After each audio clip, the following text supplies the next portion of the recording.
रूप के लोभ में की थी ना मायाचारी, मायाचारी का फल मिल गया तिर्यंच पर्याय, और रूप के लिए काम किया था सो मिल गया सुंदर रूप। बन रहे हैं कीड़ा मलमल के, मलो शरीर को। सोचना जब तक हृदय में सरलता नहीं आएगी तब तक शुद्धि होने वाली नहीं है, नहीं है होने वाली। जितना जितना व्याख्यान आचार्यों ने दिया है वह बिल्कुल क्रम से सटीक है। पहले क्षमा कर लो, फिर मान को जीत लो, फिर सरलता लाओ, तभी शुद्धि सुचिता हो पाएगी। कितनी छोटी छोटी वस्तुओं का हमें लोभ होता है। मैं कल पूछा था प्रश्न, फिर से सबके सामने पूछ लूं क्या? बता दो क्या? आपके मड़ावरा नगर में श्रेयांश दादा चम्मच है क्या आप लोगों के घरों में? चम्मच कितने हजार रुपए में एक चम्मच आती है? कितने हजार रुपए में एक चम्मच आती है? बता नहीं रहे आप? नहीं पता? 10 रुपए एक छोटी खाने वाली चम्मच, 10 रुपए। मान लिया 10 रुपए में एक स्टील की चम्मच आती है। हम दिन में कितना कमाते हैं? क्यों श्रमण भैया, दिन में कितना कमाते हैं? 10 रुपए से तो दादा ही कमाते हैं ना। मत बताओ, वो भी लोभ सता रहा है। बता दूंगा तो अभी कुछ गड़बड़ हो जाएगी। मत बताओ मत बताओ। इतना ही पूछना चाहता हूँ, 10 20 50 100 200 500 के ऊपर ही कमाते हैं ना? कमाते हैं। फिर माना कि माँ घर में वह 10 रुपए की चम्मच टूट गई, फेंक देते? क्यों? क्या 10 रुपए की दूसरी चम्मच खरीदने की ताकत नहीं थी? थी। चम्मच खरीदने की ताकत थी, फिर भी टूटी चम्मच। आगे वाली चम्मच शक्कर या चाय के डिब्बे में डाल दी, पीछे वाली इलायची या कॉफी के डिब्बे में डाल दी। दोनों संभाल के रखी है, काम में आएगी। हंस रहे पंडित जी लोग सब। तुम्हारी भी पंडिताइन ऐसी ही होगी, घर जाके झांक के देख लेना। कोई दूध का धुला नहीं बैठा, कोई दूध का धुला नहीं बैठा। इतनी धन संपत्ति हमने इकट्ठी करके रखी है। रोज नई चम्मच लाके दान भी दे दे तो कम ना पड़े, चांदी की चम्मच प्रयोग करे तो कम ना पड़े, पर फिर भी काम में आएगी, काम में आएगी। सोचना किस प्रकार से हम लोभ में प्रवृत्त हो चुके हैं, किस प्रकार से हम पाप में प्रवृत्त हो चुके हैं, भान नहीं है। समझदार माँ रोटी बनाती है क्या? माँ रोटी बनाते हो ना? रोटी बनाने के बाद रोटी को डब्बे में रखते हो ना? कैसे सूख देते, रख देते बाहर? कहाँ रखते हो? बोलो ना जल्दी जल्दी। भूख लगाई क्या? रोटी को डिब्बे में रखते हैं। ऐसे ही रोटी को डिब्बे में रख दो तो नीचे वाली रोटी क्या हो जाती है? तो आप क्या करते हो? महाराज जी नीचे से एक थोड़ा सा कपड़ा लगाते हैं। कौन सा कपड़ा लगाते हो माँ? सही सही बताना। अब गर्दन नीचे करने से कोई कारण होने वाला नहीं है। घर में ढूंढ के रख लेते हैं, घर में ढूंढ के रख लेते हैं। बेटे के पिता की फटी हुई बनियान संभाल के रखते हैं डिब्बे के नीचे रखने के लिए। अपने लिए तालियां बजा रहे, कितने लोभी है। रोज नए कपड़े लाकर डिब्बे में रख ले राजू भाई तो कम पड़ जाएगा। जाके देख लेना, अभी विश्वास नहीं हो आप लोगों को, भले ही डिब्बे के नीचे नहीं रखा हो, माँ वो बनियान के टुकड़े संभाल के रखे हैं। बर्तन पोंछने काम आएंगे, हाथ पोंछने काम आएंगे। क्यों? कम था क्या? किस बात की कमी थी? किस बात की कमी थी? कमी किसी बात की नहीं थी, पर भीतर की लोभ प्रवृत्ति नहीं जा रही थी। बनियान तो फिर भी समझ में आती है। और बता दूं कुछ कि बहुत हो गया? और बता दूं क्या? अब बता ही देता हूँ, आप करते हो, मुझे करने में शर्म नहीं लगती तो मुझे भूलने में क्यों लगे। बनियान फटी तो ठीक ही थी, ठीक ही थी, फटी चड्डी तक संभाल के रखते हैं। हाँ, सबके काम बटे हुए हैं। टूटी चम्मच आगे की इधर डिब्बे में, पीछे की चम्मच दूसरे डिब्बे में। फटी बनियान किसी और के लिए, फटी चड्डी पोंछा लगाने के लिए। अरे इतनी इतनी लोभ प्रवृत्ति है, कितनी ही ऐसी ऐसी मुंडी घुमा लेना, सबको भीतर पता है, सबके घर में वही स्थिति है। कहानी घर घर की, यही कहानी है घर घर की, भीतर की कहानी। सोच लो कितनी लोभ प्रवृत्ति है पंडित जी। अभी तक नहीं देखा हो तो घर में एक बार जाके ललितपुर देख लेना, पर पूरे मिलेगा, पक्का विश्वास है मुझे। अरे तुम्हारे मना करने से क्या होता है, वे माता की भी प्रवृत्ति। आप कहते जरूर हो, अभी तो कह रहे हो, कल कहेगी ना 2 दिन बाद कपड़ा खराब हो गया ला दो, तो तुम ही सुना दोगे पैसे कमाने के पेड़ पे उगते हैं क्या पैसे। कुछ बोलो ही नहीं, उसी में समझदारी है, बोले कि फंसे। ये झूठी बातें हैं पंडित जी, मैं नहीं मानता, मैं नहीं मानता कि मैं तो कहता हूं अलग कर दो। अरे अलग कर देंगे, रोज एक कपड़ा मांगोगे माँ तो देंगे क्या पैसे, बोलो ना। नहीं देंगे, नहीं देंगे, उसका ही प्रयोग करो, 8 दिन 15 दिन तो प्रयोग करो। करोड़पति कह रहा है। यही स्थिति है, हमने दूसरे की तो देखना सीख ली है, दूसरों को तो उलाहना देना सीख लिया है, पर कभी अपने आप को भी तो निहार लो। बोलो ना, पंडिताइन कहेगी रोज नया चम्मच चाहिए, रोज नए कपड़े चाहिए, लाके दोगे क्या। यही सुनाओगे, क्या पेड़ पे पैसे उगते हैं, मुझे पसीना बहाना पड़ता है, तुम्हें क्या है, सुना के आ जाएंगे। सोचो, हम अपनी कसायों को नहीं पकड़ पा रहे हैं, दूसरी की कसाय और दूसरे के गलती को हम बहुत जल्दी पकड़ते हैं। लोभ है, लोभ है, लोभ है। एक तरफ रूप का लोभ, एक तरफ दाम का लोभ। दमड़ी और चमड़ी, चमड़ी उधड़ जाए, चमड़ी उधड़ जाए, पर दमड़ी देने के लिए जीव तैयार नहीं होता, नहीं होता। एक पंडित जी थे, पंडित जी थे, और पंडित जी के एक बहुत अच्छे मित्र थे। वे बहुत बड़े सेठ जी थे, धनवान थे। पर अब सेठ जी है, धनवान है, जरूरी है क्या वो निर्लोभी हो। अक्सर ऐसा देखा ही नहीं जाता। अक्सर तो यही देखा जाता है, वह धन के साथ, शिखर डॉक्टर साहब, वह व्यक्ति लोभ के साथ युक्त होता है। क्या हुआ, पंडित जी जब भी उस मित्र से, सेठ जी से मिलते थे, हमेशा उसे चिढ़ाते थे, अरे तू तो लोभी है, आ गया लोभी मित्र, आ गया लोभी। बार बार कहते थे लोभी है। अब वो भी क्या करता, मित्र है, मित्र मजाक कर रहा है, उसने हर बार मजाक में ले लिया। एक दिन सेठ जी पहुंचे पंडित जी के पास।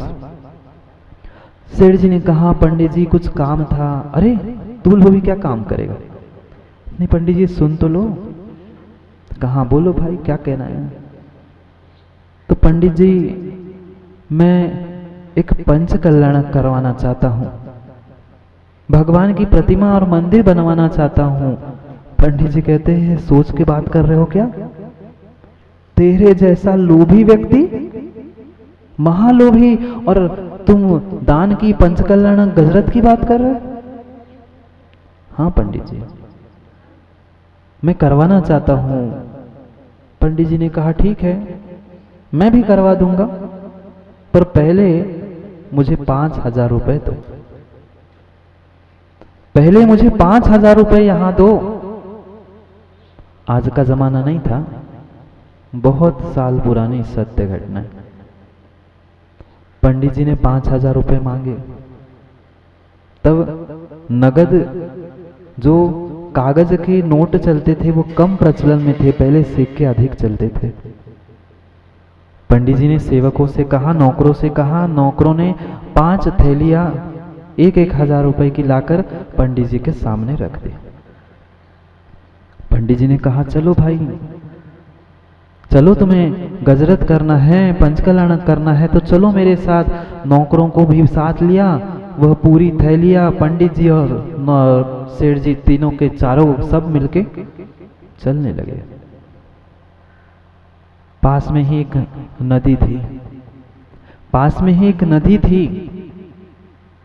उस नदी की बिल्कुल बहुत बड़े प्रवाह के पास जहां गहराई थी, वहां जाकर पंडित जी ने कहा नौकरों से ये 5,000 रुपए इस पानी में डाल दो।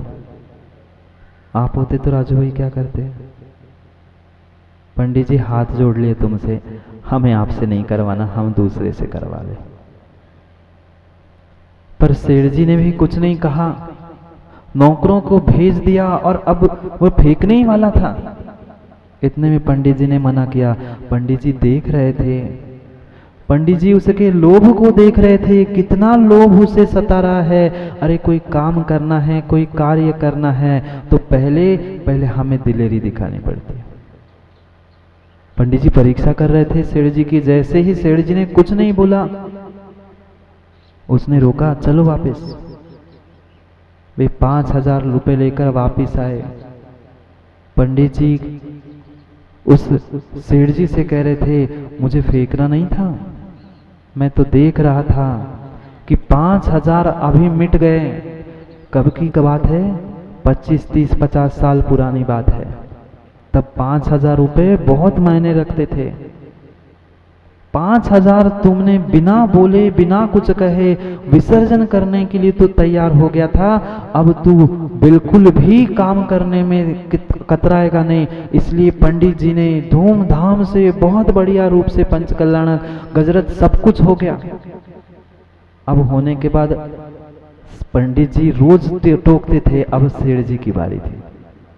अब सेठ जी की बारी थी। सेठ जी ने कहा क्यों तू बार बार मुझे लोभी लोभी कहता है ना, अब कह के बता। तुमने जैसा कहा था उससे कई ज्यादा मैंने पैसे खर्च किए हैं, अब बोल। पंडित जी कहाँ छोड़ने वाले थे? पंडित जी थे, ज्ञानी थे। पंडित जी ने कहा हाँ फिर भी मैं कह रहा हूं तू लोभी है, तू लोभी है, तू महालोभी है। सेठ जी का तो चेहरे के रंग ही उड़ गए। सेठ जी कहने लगे पंडित जी आपने जैसा जैसा कहा, जितने जितने कहे मैंने पूरे पैसे खर्च कर लिए और आप फिर भी लोभी कह रहे हो। पंडित जी ने कहा सही कह रहा हूं, तुम आज भी लोभी हो, कल भी लोभी थे और कल भी लोभी रहोगे। सेठ जी को कुछ समझ में नहीं आया। वो सोच रहा है मित्र के पंडित जी के चक्कर में मैंने इतने पैसे खर्च कर दिए, इतने पैसे तो गए, फिर भी वो मुझे मेरा नाम नहीं ले रहे हैं, प्रशंसा नहीं कर रहे हैं कि ये निर्लोभी है, फिर भी मुझे लोभी कह रहे हैं। अब क्या करूं, अब क्या करूं? अक्सर ऐसा ही होता है, अक्सर पंडित जी ऐसा ही होता है और ऐसा ही देखा जाता है। व्यक्ति जितना जितना लोभी है, जितना जितना धन कमा के जोड़ जोड़ के रख रहा है, वह उतना उतना नीचे ही जाता है। एक व्यंग कहीं पड़ा था। बात सेठ जी की लोभी बने की करनी है। एक सेठ जी की मृत्यु हो गई। बहुत पैसे वाले थे, धनवान थे, बहुत बहुत पैसा उन्होंने कमा कमा के जोड़ जोड़ के रखा था। उनकी मृत्यु हो गई और मृत्यु हो गई तो वे स्वर्ग चले गए। स्वर्ग की दरवाजे पर पहुंचकर वे कुछ समय के लिए स्वर्ग के दरवाजे पर बैठे, क्योंकि दरवाजा बंद था। उतने में और एक जीव की मृत्यु हो गई जो सामान्य व्यक्ति था, धर्मात्मा था, फिर भी बहुत सारा धर्म दान व्यवस्था करता था। उसकी भी मृत्यु हो गई, वो भी स्वर्ग में पहुंचा। वो भी सेठ जी के बाद नंबर लगा के बैठ गया, दरवाजा बंद था स्वर्ग का।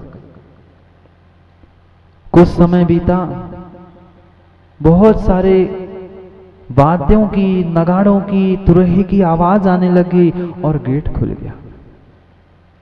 जैसे ही गेट खुला उसने देखा इतना सुंदर, जो स्वर्ग के अंदर पहुंचने के लिए रास्ता था, बहुत सुंदर तरीके से रास्ता सजा के रखा था। उस सेठ जी की अगवानी के लिए बहुत सारे देव आए थे। वह गरीब व्यक्ति भी खुश हो गया, चलो शायद मुझे भी इनके साथ जाना मिले, या मुझे लेने के लिए आए हो। पर जैसे ही वह सेठ जी को अंदर ले गए, उसको तो बाहर रोको, रुक, तेरा अभी नंबर नहीं आया। वो सोचने लगा, इंसानों को तो मैं पार्शलिटी करते देखा, इंसान तो पक्षपात करते हैं, तेरा मेरा, कोई अपना, कोई इसको सम्मान उसको अपमान, पर स्वर्ग में ये पहली बार मैंने देखा, ये क्या व्यवस्था है। फिर भी बैठा, जब अंदर जाएंगे तब पूछ लेंगे। सेठ जी को सब जाकर अंदर पहुंचा के आ गए। थोड़े समय के बाद फिर से दरवाजा खुला, तुरंत दरवाजे पर पहुंचता है, देखता है आगे पीछे ऊपर नीचे कुछ नहीं, अकेला व्यक्ति। सोचता है ये सेठ जी पक्का है, ये जिनके पास पैसे होते हैं ना, ये पंडित आदि लोग उनका ही सम्मान करते, हमारी कोई कीमत नहीं। मैंने इतना दान दिया, सब कुछ दिया, पर उसको तो ले जाने के लिए बैंड बाजा, इतने संगीत, इतनी शोभा, और मेरे लिए कुछ भी नहीं। मैंने नहीं सोचा था कि स्वर्गों के भी देव ऐसे ही पक्षपात करते हैं, पार्शलिटी करते हैं। अब नंबर था, जाना था, दरवाजे के अंदर यही हीन भावना के साथ जाने लगा। पता नहीं यहाँ भी पार्शलिटी होती है, पक्षपात होता है, अब क्या करूंगा यहाँ भी रह के, यहाँ भी ऐसे ही। अंदर पहुंचा, इंद्र के पास पहुंचा। इंद्र से उसने कहा, मैं बाद में अपने आसन पर बैठूंगा, पर एक बात मुझे बता दो कि कुछ समय पहले हमारी ही नगर के एक सेठ जी की मृत्यु हुई, उनको तो आपने बैंड बाजा के साथ अगवानी कराई, और मुझे लेने के लिए एक ही आदमी, क्यों ऐसा पक्षपात किया। वह इंद्र कह रहा था, भाई पक्षपात हमने नहीं किया, आप अभी समझते नहीं हो, आपने बात को नहीं समझा। कैसे नहीं समझते, मैं समझ गया। उसके पास पैसे थे, धन था, वो सेठ जी था, इसलिए आपने उनकी वैसी अगवानी की, और मेरे पास कुछ नहीं था, मैं गरीब था, इसलिए मेरे साथ ऐसा। वो कहता है नहीं, ऐसा नहीं है, पर ऐसा ही है।